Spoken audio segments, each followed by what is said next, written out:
Rian. Magmumukha kasi.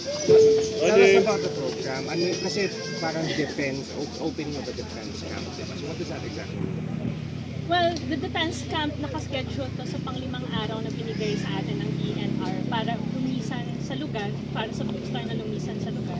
At yung defense camp na to ay isang pagtindig laban doon sa eviction at yung kanselasyon ng supplemental joint venture agreement na nais at unilateral pala, no? Unilateral na kinansela ng DNR nang walang proseso at nang walang dialogue. Sabi ninyo, mag-research kayo, yung legal remedies, you remain confident in that. Ano na yung update sa inyong pag-isip ng legal remedies? We've already run the legal studies around the situation now. And again, yes, we're even more confident than ever on the remedies that we can take and the positive tracks of action that we can have. At the time, we still cannot talk about it openly just yet, but you will be expecting that in the next coming days.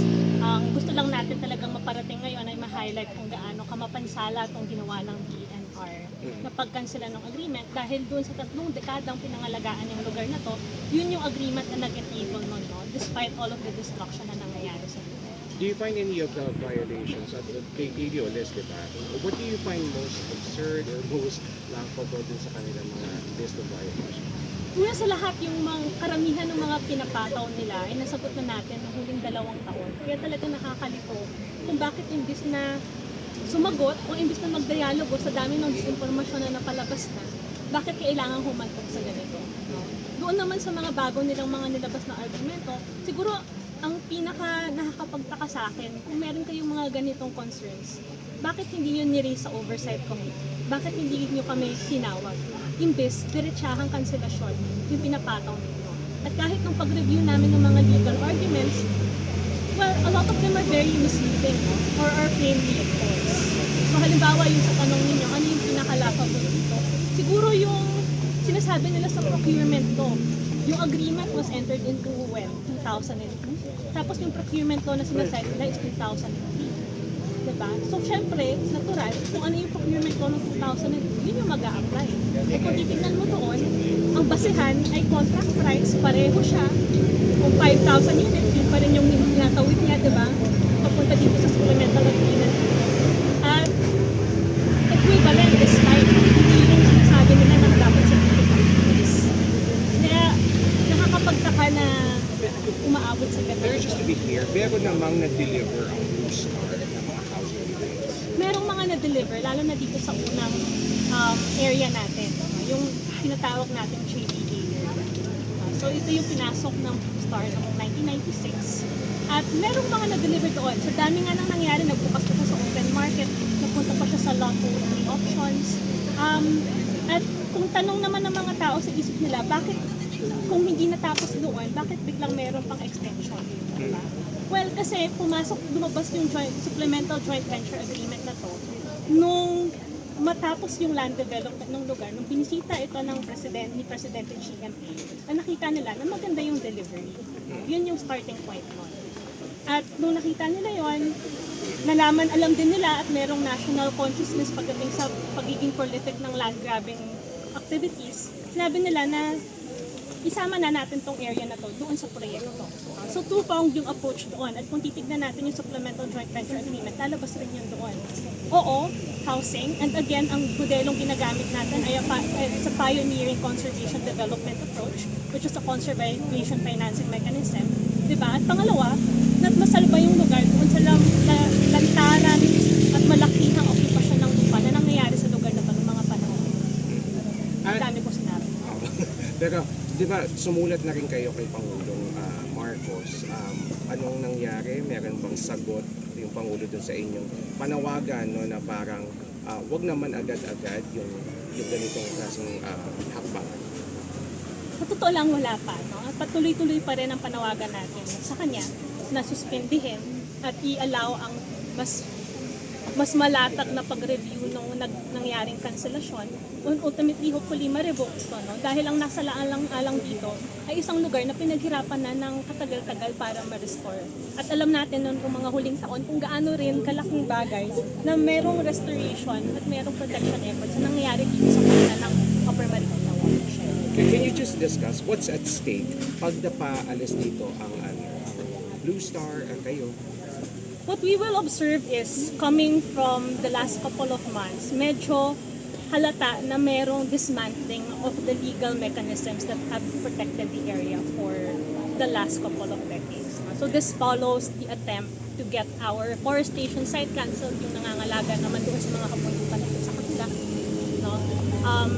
And ito, biglang yung pagkansalan ng supplemental joint venture. And all of these agreements really were put in place because there were systemic weaknesses in how these lands were managed and protected in the years before that. And we saw the result, diba? It's been protected.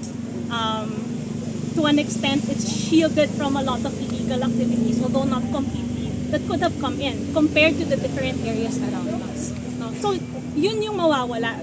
Mawawala, hindi lang yung pangangalaga ng kagubatan dito, yung livelihood ng mga taong nangangalaga sa lugar na to, yung ecosystem services ng landscape, which relates to all of the ecosystem services already discussed for the Upper Marikina watershed. But at the same time, a model, pioneering models in the Philippines that have shown to work and should in fact be replicated through our different protected areas. So siguro yung tanong ninyo kanina rin, ano yung mawawala further, di ba? Alam natin na watershed areas like these really are lifelines.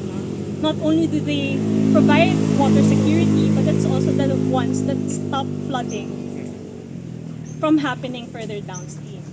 So we're not just talking about biodiversity here or the restoration of green spaces, but ultimately also the security of all downstream communities that are reliant on the health of these spaces.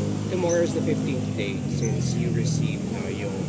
Today is the 15th Today is the 15th day. So what will happen tomorrow and the coming days?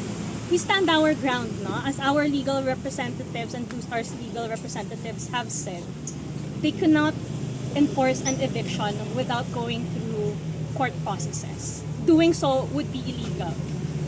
So we hope that DNR at least opens room for dialogue and does not undertake violence or any activity that could compromise the security of the place even further.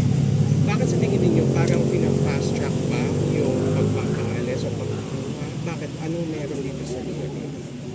So actually, that's a good question, no? Kasi kung titignan natin doon sa kabilang dulo, yung mga naka-occupy sa lupa na wala man lang pinahawakan, nandiyan pa rin. And yet, the conservation project is the one being made to leave. No? Bakit kaya? You know, we could only learn from sino yung mga may interest dito sa lugar. In the northern part, yung mga quarries na patanggal natin na sinabi ng DNR, may interest pa rin pala sa lupa, kahit na hindi nilalabas yung detalye tungkol rito. Diba? Dito sa lugar na to, yung mga land speculators and land grabbers who still assert their right over the land, kahit na wala naman dapat. Diba? Yan din yung mga parehong tao na dapat matagal na inalis ng DNR sa lugar, pero hindi nila inaalis. Kaya nga hindi nagsisimula at hindi makasimula yung proyekto ng maigi. Diba? So merong mga ganitong interest na naglalaro doon sa lupa. At papansin natin na sila rin yung mga ini-engage in discussion ng DNR sa ilalim ng administrasyon na ito, no? Sa ilalim ng pamumuno ni Secretary Yulo. So yung mga quarries, yung mga illegal interest sa lupa, sana kami rin pakinggan. Yun naman ang hinihingi natin. Kung pinapakinggan sila at tinitignan ng mga quote-unquote documentation nila, bakit hindi rin kami bigyan ng pagkakataon na malabas yung aming mga impormasyon at mapakinggan sa tamang forum?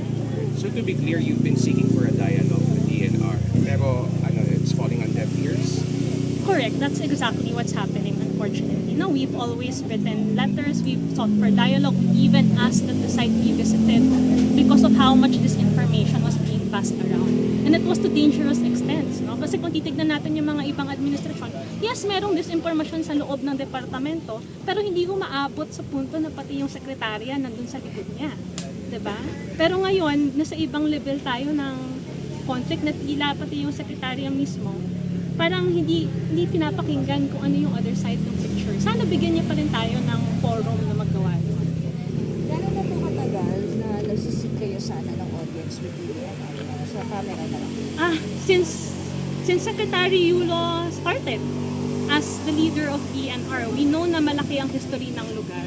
We know na nung pinasok namin yung agreement na to, it also entailed working with government to counter illegal activities and syndicated activities, meaning it's possible na mayroong mga lower groups within government that are involved. And therefore, we've always recognized that we have to respectfully be able to update the Secretary of how things are going, di ba? Pero yun yung hindi nabibigay sa atin. At dito rin siguro nanggagaling yung panawagan namin sa ating presidente. No? Sino pa bang makakapag-trigger ng maayos na usapan para isalba yung lugar na to? Kung hindi siya, kung mismong yung sekretarya ng departamentong dapat kalahok namin at partner namin sa mga pagkilos, ay hindi kami kinakausap. Thank you, ma'am. Maraming Thanks, salamat Jan. din. Meron ba tayong follow-up questions? Baka meron akong nakalimutan. Baka later. Mamaya na lang. Sige po, Kung meron kayong salamat. additional